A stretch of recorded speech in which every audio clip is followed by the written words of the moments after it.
Welcome to the Two Blokes Chatting radio show on 94.7 The Pulse. Music, interviews, news, and, well, Two Blokes Chatting.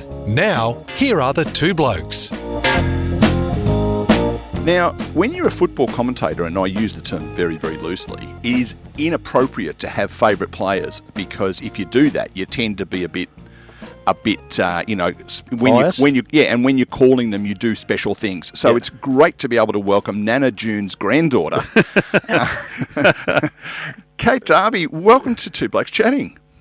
Thank you so much for having me, and I'm sure Nana June will be listening in today. So hello to June as well. Hello, Nana June and Mum Robin and the rest of the family. Kate, you are a real favourite, and in the early days of me doing sports radio and women's footy starting, Renee Gearing wandered in here one day when you were by her side, and we chatted about women's footy. You'd just come to Geelong from Carlton and got yourself settled, and I must admit, when we cover the VFLW games and you're in them, you are a bit of a fan, but your career is somewhat on hold, and as Neil pointed out earlier, a most unusual, not a hamstring, not a strained shoulder, indeed out pregnant. Unusual. We don't see it a lot in the men's game. No, not too often, although a lot of them are having children. They just don't have the season off for it. Yeah. There's a television show I'm quite fond of called Men Behaving Badly, and one of the characters, Gary, talks about pregnancy, and he says, well, it's got to smart a bit. And I always think of that when I hear of people talking about having babies and taking the season off footy. So, Kate, was this a planned adjunct to your life and footy career to start the family? Yeah. I think, heading into a year that was a bit unknown for everything in life, whether it be footy, whether it be work, whether it be anything at all in the lovely, 2020 that was. We've wanted to look at that option for a little while now, but obviously, my husband has been very patient in terms of being very supportive with my footy career. But it got to the point that we're looking at, maybe we do this and just see what happens, because at the end of the day, there's only so much you can control with either path we took in terms of trying for a baby, and also, obviously not knowing as to whether I would get recontracted anyway. We were lucky enough that I was actually successful with both, but you can't do both at the same time. So I've gone with the baby first, and then we'll see what comes after that. And what women obviously look after themselves very well during pregnancy, but with you being an elite athlete, is there other things you're doing? You're sort of doing a bit of mild type footy training while you are pregnant to keep your body in really, really good nick? Well, in terms of the words from Ben Waller, who's the list manager down at the Cats, because I was officially obviously put as inactive on the players list. Long-term injured. Yeah. And in Ben Waller's words, I'm the most inactive player he's ever known. So obviously taking care of the health first and foremost. But I've been lucky enough that the club have been an amazing support, and I still head to training every Tuesday night. Obviously not out taking the grabs that I'd like to take. It was a bit hard when they get the marking bags out, and I'd love to get into all of that. But no, getting to training every Tuesday night still, and utilising the gym and the facilities, and just being around the girls and being around the team, and still being a part of it all, which is really nice, and it's exciting that it's all kicking off so soon. And if we look at the fact that at this time of the year last year, maybe a few weeks earlier than this, everyone was looking forward to a season, and VFL and AFLW sides were being assembled, and the VFLW girls were saying, well, we probably won't start till April. Everyone's obviously been hanging around for 18 months without a kick of the footy in earnest. I guess with the AFLW there were some games, but it must be a different vibe. There must be a real level of excitement about getting back into it. Oh yeah, for sure. And I think you hear that from a lot of the different clubs around. I mean, there's a few interstate teams that got some seasons in during the year, but everyone is just absolutely buzzing to actually have some games to play and to get out there and have that feel around again. I know there was massive buzz with the restart of pre-season, and then there's a massive buzz getting the first practice game out of the way, and I know that tomorrow, if there was a roof on GMHBA, it wouldn't be lasting very long, because I think there's going to be a lot of excitement at the ground, which is good. Kate, very keen. Kate, your own footy career, I thought it really did blossom in 2019 when you particularly moved into the ruck in certain games. I know you'd had significant moments as a key forward, but other times you found it really hard to get in the game. But when you moved into the ruck, I thought you made a real difference to your team on more than one occasion. Having this little break, which is now a season with COVID and a season being pregnant, how tough's it going to be for you to get back to that output that you did towards the end of the 2019 season? Yeah, look, it'll be interesting, and I think a lot of from here on in for myself is an unknown. Being the first child, I've got no idea as to, you like to have some idea as to what you think you're in for, but at the end of the day, there's only so much you can control. So coming back, I think even though I probably didn't play as many games as I would have liked to in the 2020 season, I know that fitness-wise and footy-wise, I was probably at my best last year. I just unfortunately didn't get the chance to probably put it into action as much as I would have liked to, and then obviously with the VFL not happening, that opportunity didn't happen. But I'd like to think that with the club that is so professional in so many ways that they do things, I would have the best support in terms of getting back to that, and I have the confidence that that we'd be able to work hard on getting back into how I was feeling last year, and we'll take it from there. But yeah, I loved going into the ruck. I think it's a great spot to be able to just have an early touch, and then I think from there it just makes things a little bit easier. Sometimes if you're up the forward line and you've got to wait a little while, it can start getting in your head a little bit and get the nerves going. But no, being in the middle of the ground with a lot of the girls at your feet who are quite talented footballers, it can be a pretty fun place to learn. So I've actually been listening into a lot of the mid discussions and meetings, and listening into some ruck coaching that we've got from the new ruck coach Jess Foley from Adelaide, and it's been really good to learn a bit more about that, and in hope that one day I can put it into practice. Because I remember a game at Bendigo against Richmond. As I recall, it was a reasonably warm day, like 40 degrees. It was stinking hot. A bit warm that day. And I remember going and chatting to the fans I was in amongst some Geelong members in the grandstand, sensibly out of the sun. And when you guys came out on the ground, I said, "Gee, I hope they put Kate back at full forward," because it just seemed that the games leading up to that, they hadn't. There was something missing as a focal point, if you like, in the forward line. And I think he kicked a goal in the first couple of minutes.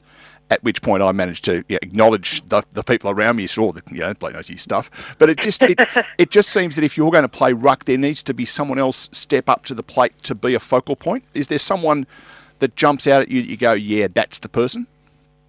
Yeah, look, I think I was obviously pretty lucky with the way that I know that Becky Webster brought it out of the middle very, very nicely for me that day, and I was pretty excited. Being my first game back in the team, I was very stoked to get that goal. Look, I think with Phoebe, they've been playing a little bit higher to give that option to make sure we can get it into the forward line, because if you can't get into the forward line, obviously it makes it a lot harder to score. And then Maddie Boyd has been working really hard over this off-season on her power and her speed, and I know that she was clunking a few in the couple of the match sim and then the practice games that we've had, and so I think she'll be more dominant this year. And then Georgia Clark as well, it was her first season in the forward line last year, so she probably was still kind of finding her feet, but she's actually she's leading up really, really well and finishing off some nice goals as well, and she's got some great speed behind her. So I think in terms of the forward line is actually looking quite exciting when it gets down there, so hopefully the girls in the middle can get it down and show what the forwards have been working on, because they were kicking really well against Melbourne in the pracky, so it was exciting to watch. Because I think the thing is that, I'm about to explain football philosophy to two people who know far more about it than I do, but that's okay. Clearly getting the ball out of the centre is important, and you look at the midfield that Geelong has put together, and you've got players like, Gehring and Webster and Purcell and Morrison, assuming that she's back and fit and running and doing all those sorts of things. So you're pretty well served, Crockett Gills. There's all those players who can get the ball out of the centre. But just having someone, I think I can get away with calling you imposing without insulting you, can't I? Up front to convert. And I just think that, having 2 or 3 options who can clunk it, yeah, sure, it's going to hit the ground occasionally. You need someone a bit zippy at your feet to do that. But I just think that it looked like the team performed better when there was that sort of key focal point, imposing focal point, if I can use that word. It almost sounds as if I'm paying you to try and get me back into the team next year. That's a ridiculous assessment, but Nana June, the arrangement that we made, if you just want to send that check. No, I just think and I think it's just a really important thing to have someone who's a bit old, I mean this in the nicest possible way, a bit older, a bit more experienced, a bit more imposing. When someone from the opposition comes down, they're a 20-year-old that's just come up through the under-18 system and sees someone with your level of experience and ability and strength, I would have thought that causes them some grief. Well, yeah, it was actually interesting to watch Greiser in the St Kilda game, to see her dominance in the forward line. Her presence, I guess, is something really exciting, considering she's such a young player. It's only her second season. Players like that, it's exciting to see in the forward line. So, look, I would love to get back in and be an imposing figure in the forward line again. But yeah, I guess we'll see how we go. And I have no doubt that the girls will get it done this year if they can get it down forward line enough. I know there's, Phoebe is a fantastic, she probably leads from the front in terms of the forward line structure, and her movements and her leading patterns are really clever. And so I think, she's ready to have a really good, she's had a fantastic pre-season that's probably been less interrupted than the past.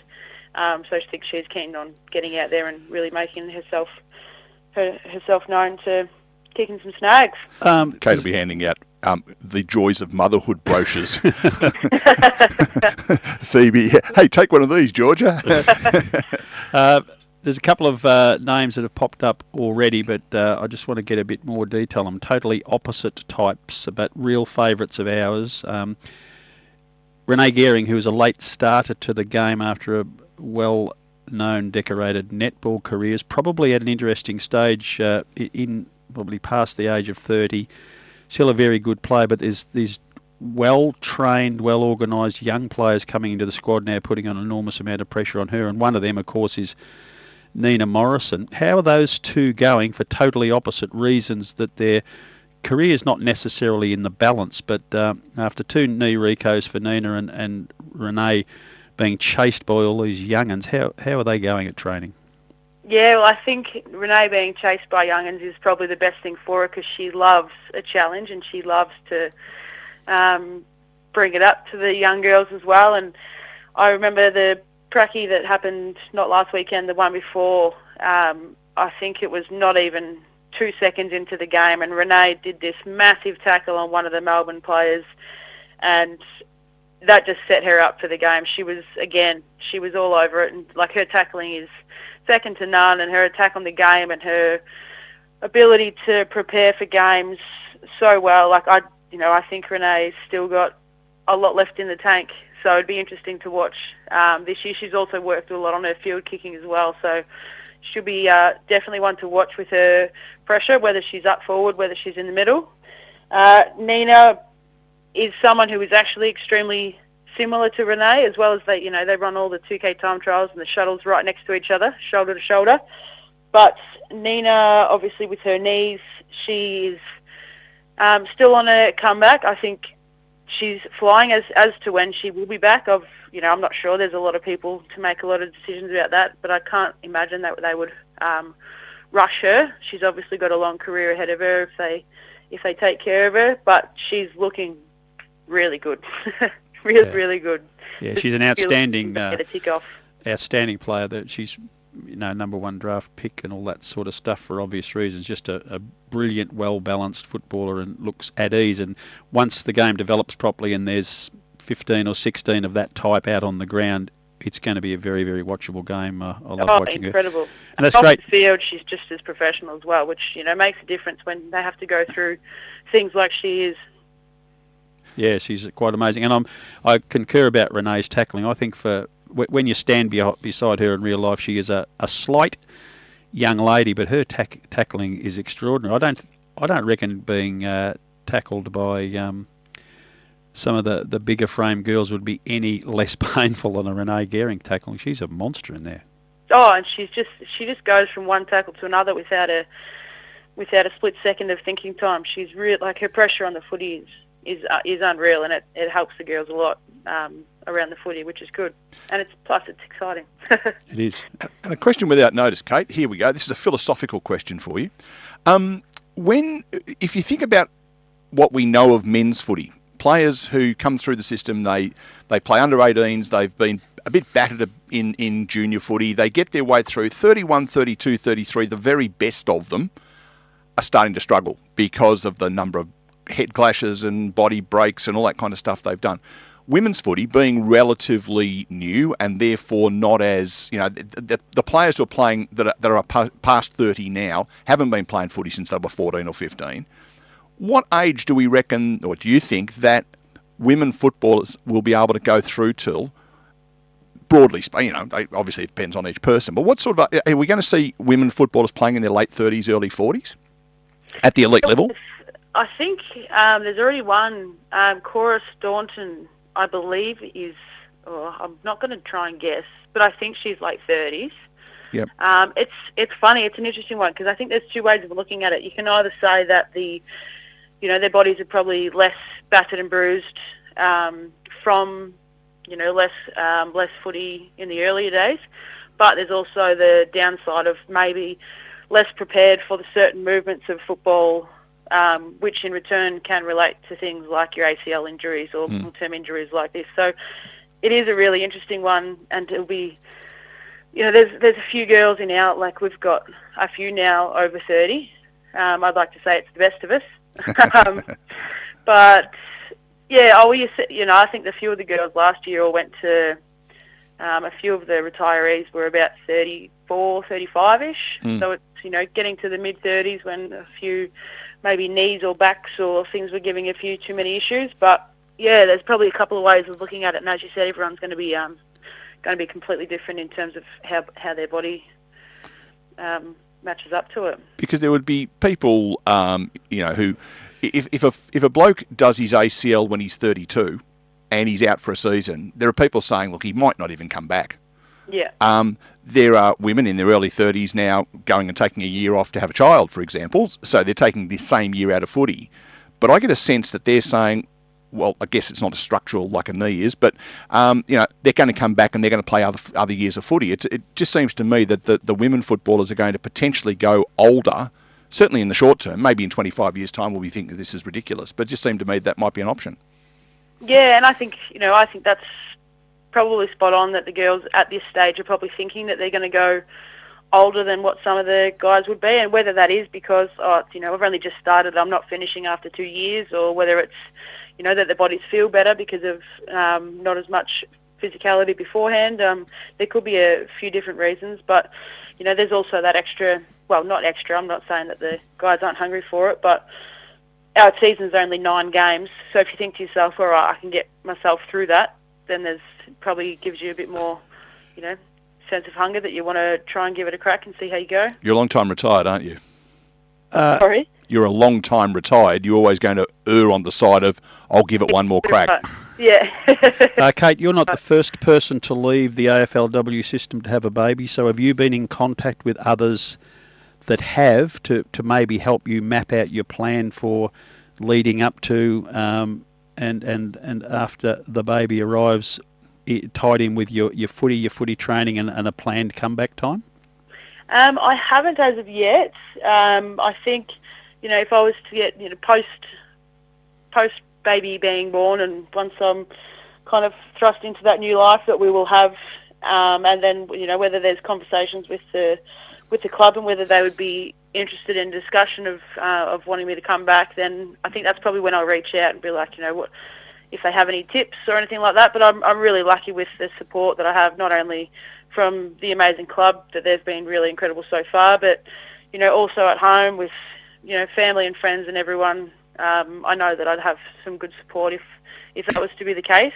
Give Daisy Pearce a ring. She'll probably have a plan pretty well organised. Yeah, well, I think she should. Well, she'd have two. She'd have two plans. That's right. Yeah.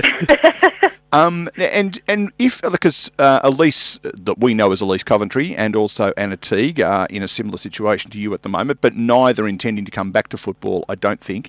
If you were able to get back for season 2022, are you the first mum that would come back to Geelong, or is there someone else who's already got children? Well, Maddie McMahon has children already. Mm-hmm. Her youngest would be 4. Okay. She had them pre-football. But yeah, it'd be the first one to leave and come back if I was to get back in. Yeah. Yeah. Okay. Yeah. So they're finding their way a bit in that respect as well, in terms of the medicos and the list managers and stuff. So there's a bit to be learned there too. Yeah, and that's everyone saying that it's something new that they've had to deal with. Not deal with in a negative way, but it's just there's been a lot of learning from everyone, from the teammates, the physios, the doctor, the list manager. There's a lot of different things that we had to go through along the way, which, I guess it's a positive for the club. Moving forward, obviously there's so many reasons I'd love to get back and to play, but I think one of the benefits would be that the younger girls coming through in the years to come can see that that's a possibility. They don't have to completely switch off their lives until they can't play anymore. It might be an opportunity they can at least have that discussion and look at that as an option, which is good to know that they've got options moving forward. One last question before you go. Does someone else wear the number 8 this year, or is that yours to keep for the year?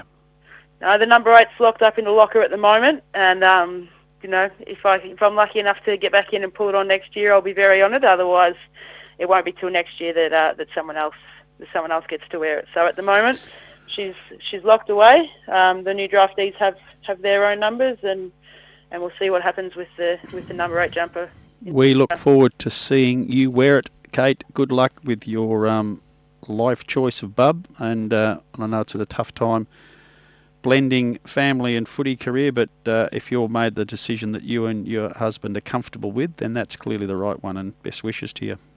Thank you so much. We're very excited for the new life to come. It's going to be a big month for March, isn't it?